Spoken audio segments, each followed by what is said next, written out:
Hello everyone, my name is Delicacy, and this is Video Delicacies, where we seek to taste the greatest flavors that old games have to offer. I just played Rodea the Sky Soldier, which was developed by Prope and published by Nipponichi Software America.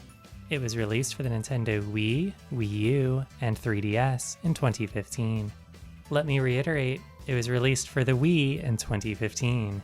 Now, the Wii had a long tail, with the Just Dance franchise notably continuing to support the console until 2019, but even still, Rodea the Sky Soldier's release is highly unusual. According to interviews with its producer, Yuji Naka, the game was completed in 2011, but it was postponed to allow a team at Kadokawa Games to develop a 3DS version. In 2012, the Wii U was released, and so Kadokawa also began work on a Wii U version. Eventually, all three were released simultaneously. I was very excited for this game and even pre-ordered it, but when it finally arrived, I only played the first hour. My first impression was positive, but I was going through some stuff at the time, and so it ended up being a decade before I finally sat down to play through it. I did so using an original Wii disc on my Wii U. The pastoral airborne land of Geardo was invaded by the industrialized Naga Empire from the surface. Princess Cecilia, the daughter of Naga's emperor, raced desperately to save Geardo from her father's forces. Chasing after the princess was her robot bodyguard, the titular Sky Soldier Rodea. The game's prologue acted as a tutorial. Unlike the other Wii games that I've played for this series, this one did not use the nunchuck. That's great from an accessibility standpoint, as it means that it only demands the use of one hand. Also, I can attest from personal experience that it's very convenient for playing with a cat on your lap. I could aim a reticle by pointing the remotes. Moving it to any edge of the screen would rotate the camera. I could walk using the D-pad, though I did this infrequently. My main method of locomotion was aiming the reticle and pressing the B button. That would prompt Rodea to jump and fly toward that point along an arced trajectory. Once in the air, I could select a new destination at any time by pressing B again. This made it possible to continue flying indefinitely. Crucially, this was not like using the hookshot in a Zelda game where you need to target specific objects. Every surface, every enemy, and every collectible could be grabbed onto. The only limit was that it was within a certain range of the character. While flying, I could hold the A button to do a boost attack. Doing so increased Rodea's flight speed and also damaged enemies in his path. Rodea rescued Princess Cecilia from her crashed aircraft. He was worried about her health, but her concern was for her mission. She had stolen the Key of Time, an object important to the Emperor's schemes.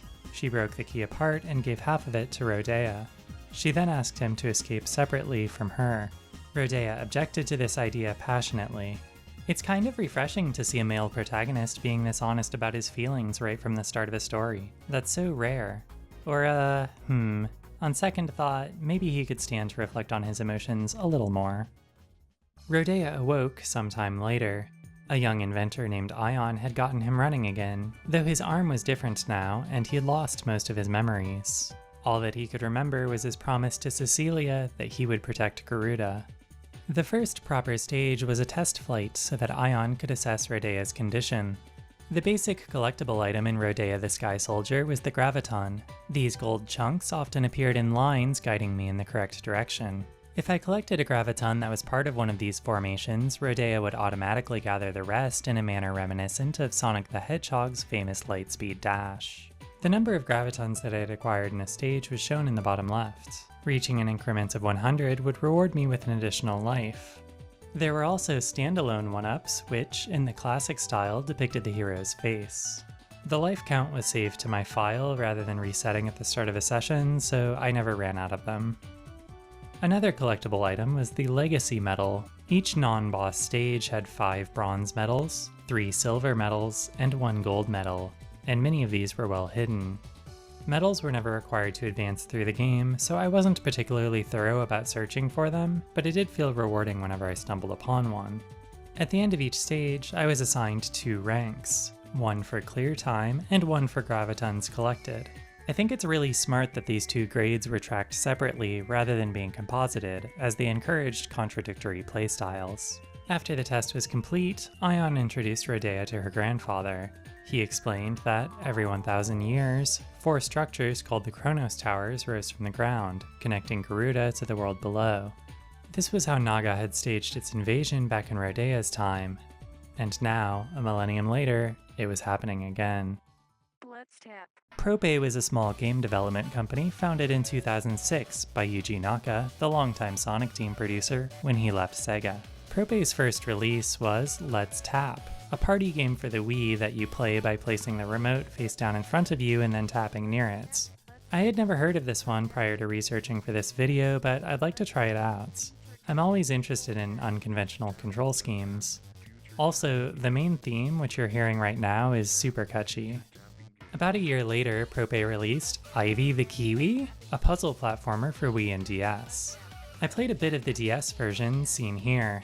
The character marched forward automatically, but I could use the stylus to draw vines that acted as ramps, or to pull vines like a slingshot. It's a cute little game. Naka would, of course, later go on to direct Ball-on Wonderworld, but that was with Square Enix, not Prope. So Rodea the Sky Soldier was probably Prope's most notable project. Rodea set course for the nearest Kronos Tower, and Ion trailed behind in her airship, the Ion Wave.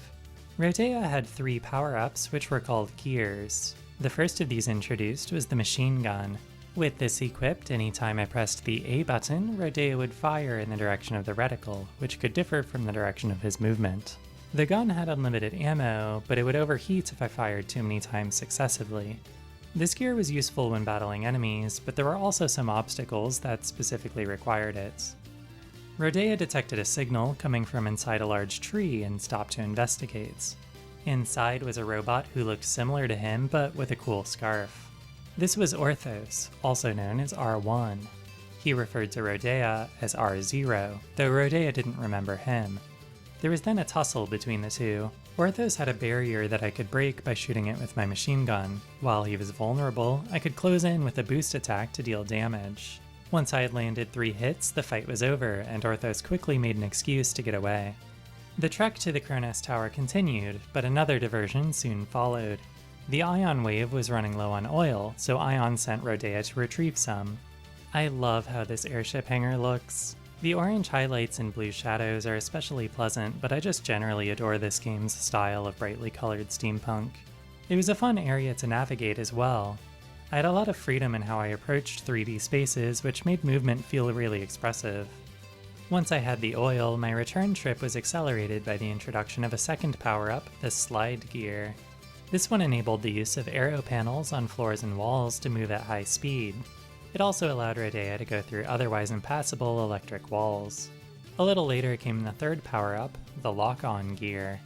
With this, I could hold A to lock onto several enemies and then press B to have Rodea swiftly attack each of them. This was useful because there were times where fighting was necessary to progress. In these cases, there was a special crystal called a warp point that allowed me to move forward only once all enemies in the area were dispatched. Just in front of the Kronos Tower was a cute town that was under attack by 3 bombers. This was one of my favorite sequences. I needed to use the town's windmills and flagpoles to pull myself up to the planes and then attack their engines. Once one was defeated, it would fall onto the buildings below, which is fine, I guess? Anyway, I think it's incredible how well the game's simple mechanics were able to accommodate more linear, Sonic-style level design and also unique set pieces like this. Inside the Kronos Tower was the first major boss, Deogordam, the Steel Titan. It looked impressive, but the fight was over in under 90 seconds. I first had to climb up and hit the weak point on its head. That caused 4 additional weak points to appear on its chest, hips, and back. Once I'd hit those, the boss fell apart and the tower that it was defending shut down.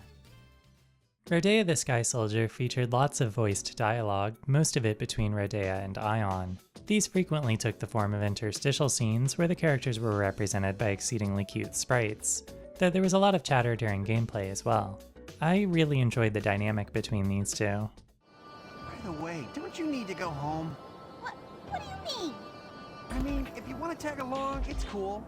Hey, just who do you think is gonna repair you? I'll repair that attitude of yours if you're rude again. Whoa! Beep boop. Self-repair is complete. Oh, well then. Sadly, these voice actors were never publicly credited for their work. I found sources saying that Ion was voiced by G.K. Bose, who later went on to voice Laura in Street Fighter V. I then tracked down an interview with Bose where she mentioned that the voice of Rodea was Kyle LeBear, the current voice of Ryu from Street Fighter. Those were the voices that I heard during my playthrough, though the game did include Japanese audio as well. ありがとう、ロデア。私の名前覚えてくれたんだ。そうだな。早く離陸しよう。奴は俺が倒す。Both of these voices were provided by prolific actors, each with countless anime and video game roles. To keep it brief, Rodea is Yuichi Nakamura, who you might know as Alto from Across Frontier. Ion, as she's known in that version, is Kana Hanazawa, who, as I've mentioned in this series before, is the anime voice of Black Rock Shooter. You can't go wrong with either voice track, though I do wish that there were volume sliders, as the voices were mixed a little quietly. Rodea the Sky Soldier was divided into 25 stages, which were called chapters. Those chapters were arranged into pages of 5, the second of which had a desert theme. It was here that I figured out how health worked. There was no meter for it on screen. Instead, Rodea's tail acted as an indicator, similar to the role that Sparks played in Spyro the Dragon. He started each chapter in a neutral state with a simple-looking glider on his tail. Taking damage from there put him into a weakened state with nothing on the end of his tail. In this state, Rodea couldn't boost attack, he couldn't use gears, and he would fall after flying a short distance. Taking further damage from there was -1 life. It was possible to recover health by getting an item called a Power Wing. These were common throughout the game, and they respawned after 15 seconds, so they could be collected multiple times in more dangerous areas. If I ever touched a Power Wing while already in the neutral state, Rodea would go into a powered up state, where he had yellow hair and his tail had a larger, more plane-like ending. While like this, his attacks dealt increased damage, but more importantly, it gave me a buffer. Taking damage from there would merely return me to neutral. Most chapters had a two-part structure. The first part was more linear, with the goal of simply getting to the end. The second part was a more open area with a specific task to accomplish. In Chapter 6, that goal was to locate and deactivate 5 machines that were generating a sandstorm. To help navigate these larger areas, the game indicated the locations of objectives using pillars of lights. These were explained in-game as being an invention of Ions. In the following chapter, Rodea had a rematch with Orthos. Orthos explained that the R-Series robots were Emperor Geardo's personal servants.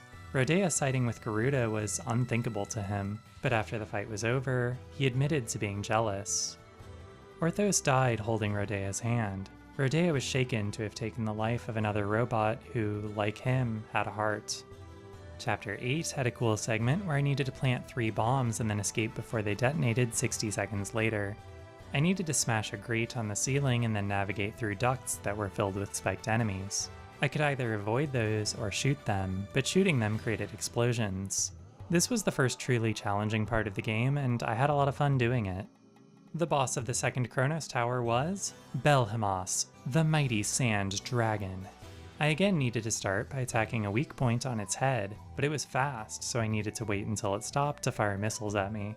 Hitting that caused 4 more weak points to appear. After I hit 2 of those, they closed up again, and so I had to repeat the process. It was only slightly more difficult than the first tower boss, but even though these bosses were easy, they were cool spectacles. The scale here was enormous. Scattered throughout most chapters were green doors with numbers above them. To open these, I would need at least the number of gravitons indicated. Anytime that I lost a life, though, my graviton count would be reset, so opening a door late in a chapter effectively required that I get there deathless. Beyond these doors were bonus stages, where I controlled Rodea in 2 dimensions.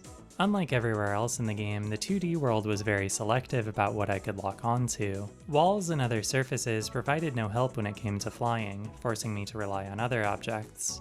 There were many gravitons in these areas, though those would disappear once collected, so I had to be careful. Thankfully, there were also cubes which could be used repeatedly. Many of these bonus stages had blocks in them that I could only destroy if Rodea was in his powered up state, so I always ensured that he was at full health before entering. Once I left a bonus stage, the door would vanish behind me, so I only had 1 shot each time I played a chapter. The later bonus stages got pretty dangerous, often more so than the levels in which they were embedded. Some of the obstacles demanded a level of precision that was difficult to achieve with these controls. While the 2D stages were optional, each one did contain a legacy medal. En route to the next tower, Rodea took a short break at Ion's village, but while there, Ion was kidnapped. Her grandfather and a bunch of the other villagers piled into the Ion wave to help Rodea go rescue her.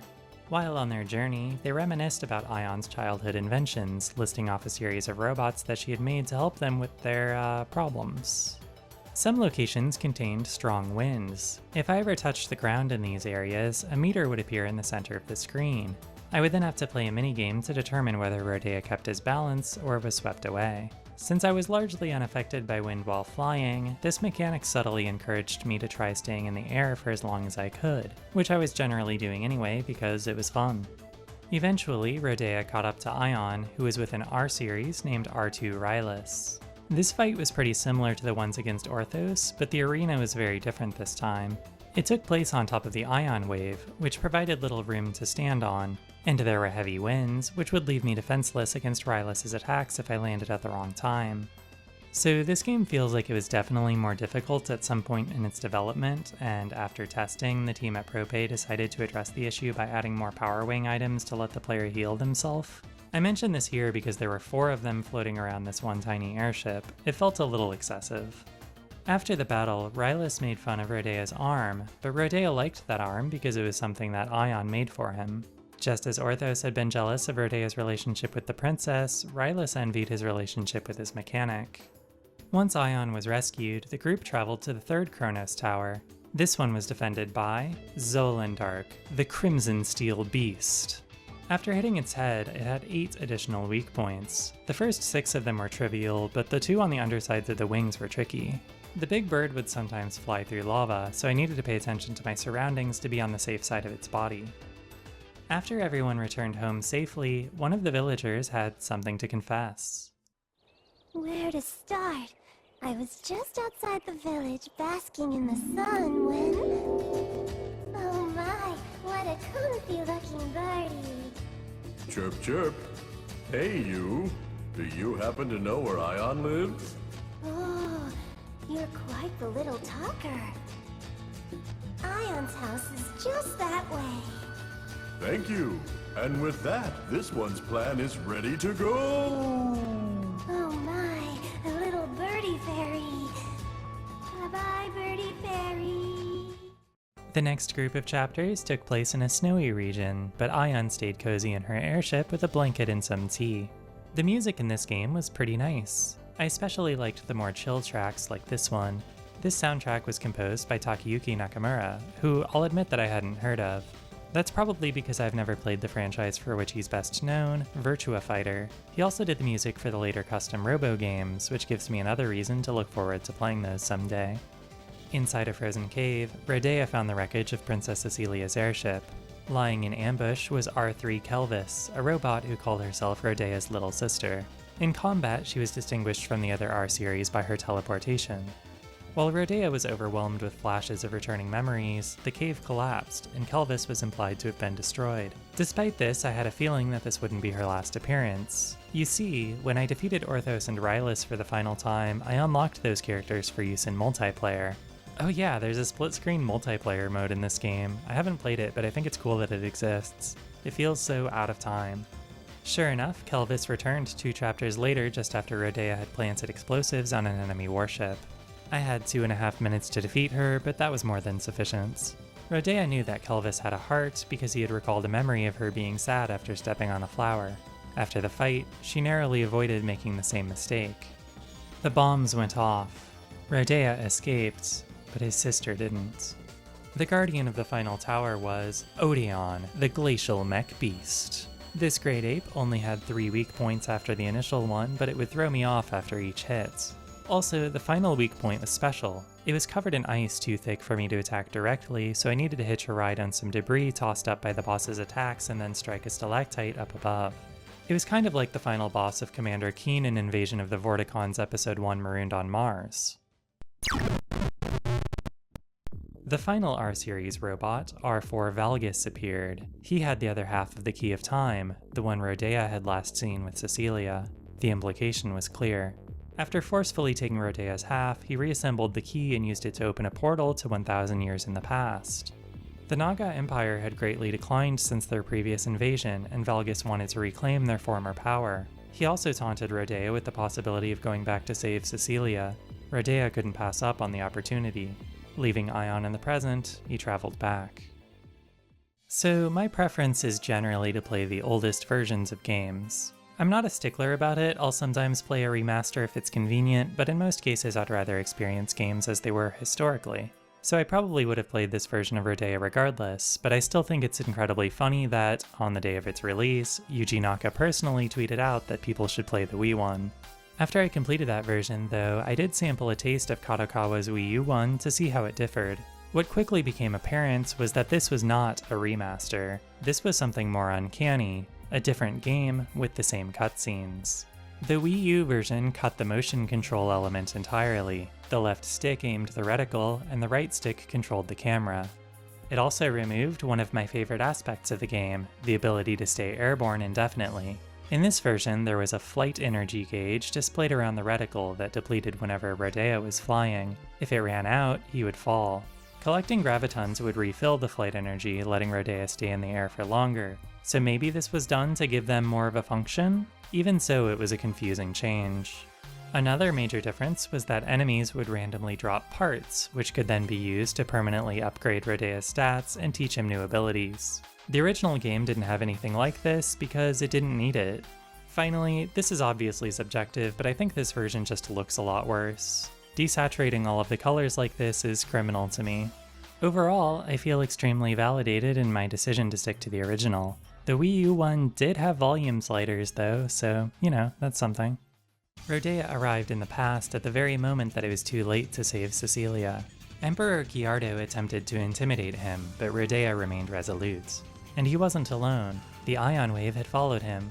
Rodea and Ion had saved Geardo once in the present, and they were determined to do it again here in the past. Chapter 21 started with a rail shooter segment. I wish that there had been more of these throughout the game, as it was extremely sick. It was also the most difficult challenge so far. The Wii Remote controlled both Rodea's movement and the reticles, so it played more like Star Fox 64 than it did Sin and Punishment, where those are controlled independently. The path alternated between stretches where I needed to avoid crashing into walls and ones where I needed to shoot enemy robots. After each wall segment was a single power wing, so I had to avoid taking more than one hit per cycle. The biggest problem for me were these enemies that fired purple energy balls. I had little time to destroy them before they fired, and the shots' hitboxes were bigger than they appeared. I'd need to fly all the way to the other side of the screen, but that ran the risk of running straight into a wall, since these robots would often appear at the end of the enemy phase. This shooter section was only about 4 minutes long, but it had no checkpoints. On my winning run, my heart was pounding by the end, but I was rewarded with a massive amount of gravitons for so thoroughly defeating the robots along the way. That unlocked a 500 graviton door, leading to the second of only 2 gold medals that I got in my playthrough. Geardo's throne room was gorgeous. This gold and purple color palette was unlike anything else in the game. During bosses, I could press the minus button to toggle between the normal camera and one that was locked onto my opponents. While it was generally preferable to have them on screen, it was nice to be able to get free when I was grabbing a power wing. Geardo rotated between a few different attacks, and he was only vulnerable after doing this one where he summoned a giant Gatling gun. Something I absolutely love is that Geardo was the only character in the game to have a health bar. Every other boss had discrete units of health. This was presumably because he was the only human fought in the entire game. I love how the UI helped to communicate the story here. Valgus was watching as Rodea defeated Geardo. He invited Rodea to join him and rule over the Empire together, but he had already predicted that Rodea would refuse. Valgus was similar to the other R series in that he had 3 health, and each time I needed to hit his shield first to make him vulnerable. However, his attacks were far flashier and more dangerous than those of the others. He was able to fill most of the throne room with his lasers. It took me 6 tries to take him to task.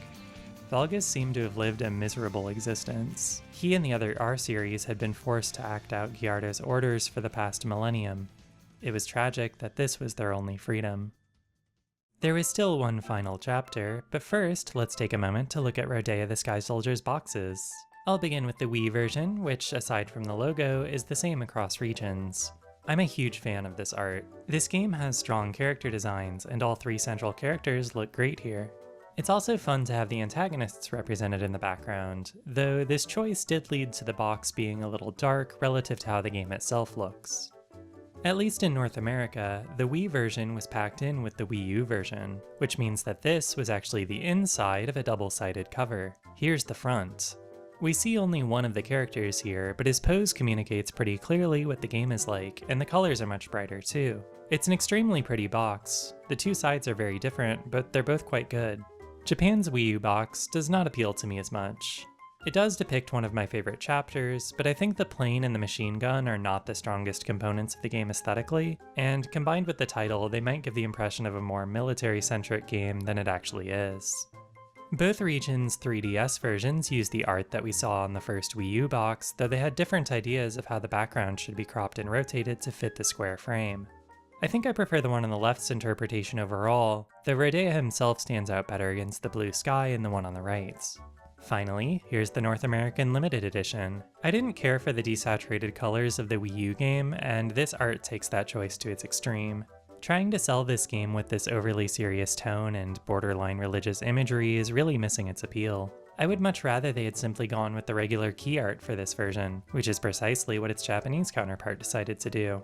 Now there's a box I wouldn't mind putting on display. I defeated Geardo's frail human form, but now he possessed a titanic robot body. The Emperor was overtaken by regret as the realization set in that he had gained nothing by sacrificing his daughter. This was the most directly that the game ever acknowledged Ion's resemblance to Cecilia, and I'm grateful for that. I had been worried that it would be revealed that she was a clone or something, but it says so much more about Rodea and Geardo's grief that the person they both see Cecilia in is definitively not Cecilia. This was a gargantuan boss fight with 7 total phases. In the first, I needed to attack the weak points at the ends of 3 tentacles. This was a fairly safe start to teach me how to get around the terrain. The water was the only thing here that could damage me, and there were a number of power wings near water level. In the second phase, Rodea was sucked by a vacuum into this corridor. Touching the fan at the end would damage me, as would any of the walls. There was nowhere to stand, and the fan pulled me in any time that I wasn't boosting. It was stressful, but if I managed to hit all 6 weak points, I would be ejected back out for phase 3. Here it was back to the tentacles, though there was one more of them this time. Also, the towers, which had previously been safe, were now electrified. I could still use them to fly, but I would need to change course before actually touching them. Phase 4 was another vacuum corridor like Phase 2. A lot of my early losses were in these 2 phases, but I eventually got the hang of them. If I could change one thing about this entire video game, I would add a couple of checkpoints to this fight. Individually, the parts were tense and exciting, but all put together, it was just too much. I ended up spending nearly 2 hours stuck on this one chapter, and I was quite bored of those early phases by the end. Ordinary stages had bells throughout them which acted as checkpoints, but the only bell here was the one that tolled for me. In Phase 5, there were now 5 tentacles to attack. Additionally, Geardo would now periodically send out an energy wave which engulfed the entire area. To avoid being damaged, I needed to get somewhere high up. But remember, there was nowhere safe to stand up there. The towers were electrified and the tentacles went away as soon as I hit their weak points. Furthermore, recall that the power wings were all down near the water. If I did take damage, the only healing available was in the danger zone. Phase 6 was yet another vacuum tunnel, though this one's weak points were more spread out, making it a bit easier than the others. It was then on to the final phase. The terrain was gone, leaving nothing but water below. My goal was to advance toward the boss by bouncing between a herd of meteors flying in my direction. If I touched any of them, I would take damage, so I needed to constantly change my targets. To make matters worse, Geardo would occasionally unleash a giant laser. At first, I didn't know how to consistently avoid this attack. It was only after taking a break and reviewing my footage that I realized that the laser could emanate from 4 different positions. As long as I stayed clear of the corresponding quadrant, I was relatively safe. That said, I did take damage several times on my final attempt. I was super lucky that there was always a power wing nearby, because having gotten down to the weakened state during this phase on some earlier runs, I knew that being unable to boost was a death sentence. But each time I got hurt, I crawled back, and I eventually delivered the final blow. Garuda's future was saved, and Ion and Rodea expressed their gratitude to one another. Sadly, Rodea needed to stay behind to close the time portal, and so Ion returned home alone. After the credits though, Rodea awoke to the sight of Ion's face, just as he had back in Chapter 1. As they embraced, the other R series flew around overhead, so I guess she repaired them too. Completing Rodea the Sky Soldier took me 8 hours and 1 minute. Of the 171 legacy medals in the game, I only collected 72, so there's plenty more for me to do if I ever feel like going back to it. I imagine that replaying chapters and exploring them more exhaustively to find those medals could be fun. Rodea the Sky Soldier played like no game I've ever experienced before, and I place a high value on that novelty. The environments, character designs, and even the menus were all very pretty. And while the narrative didn't break any new ground, it included a lot of elements that were to my taste, like robots, time travel, and tall girlfriend, short boyfriend romance. And now, it's time to enter Rodea's name into the Video Delicacies high score list. How does it rank against the 13 other games that I've played for this series? Well, as a game where you point a Wii remote at the sensor bar, I liked it better than either Fragile Dreams or Elebits. Moving the cursor to the edge of the screen to adjust the camera kind of stinks in all of these games, but at least in Rodea the levels were designed such that I didn't need to do it often. As a 3D platformer with a flying protagonist, I enjoyed it more than I did any of the Spyro games. Rodea felt a lot more confident in its core gameplay, and I found its approach to collectibles to be better suited to my playstyle. I'll just say it, Rodea the Sky Soldier is my favorite game that I've played so far. Sure, it had a frustrating final boss, but so did the previous first place holder. Speaking of which, congratulations to My World My Way for holding onto that top spot for over a year. I'm excited to see whether Rodea's reign is able to last as long. Thank you dearly for joining me for this video. I really had fun playing this game, and I hope that I was able to pass some of that entertainment along to you. If you enjoyed listening to me talk about Rodea the Sky Soldier, please let me know by pressing like, by leaving a comment, or by subscribing if you haven't already. I would truly appreciate it. You could also help me make more videos like this one by supporting me on Patreon, just as these wonderful folks here have done. Even if you're not able to do that right now, you can still join the Patreon as a free member to get notified whenever I release a new episode. For the next installment of Video Delicacies, I'm going to be playing another game about flights, but I have a feeling that it's going to be a very different experience from this one. I would love to hear your guesses as to what game that might be. I hope to see you back here in a few weeks for that one. Bye bye, birdie fairies. I was so jealous of your awesome name. Orthos!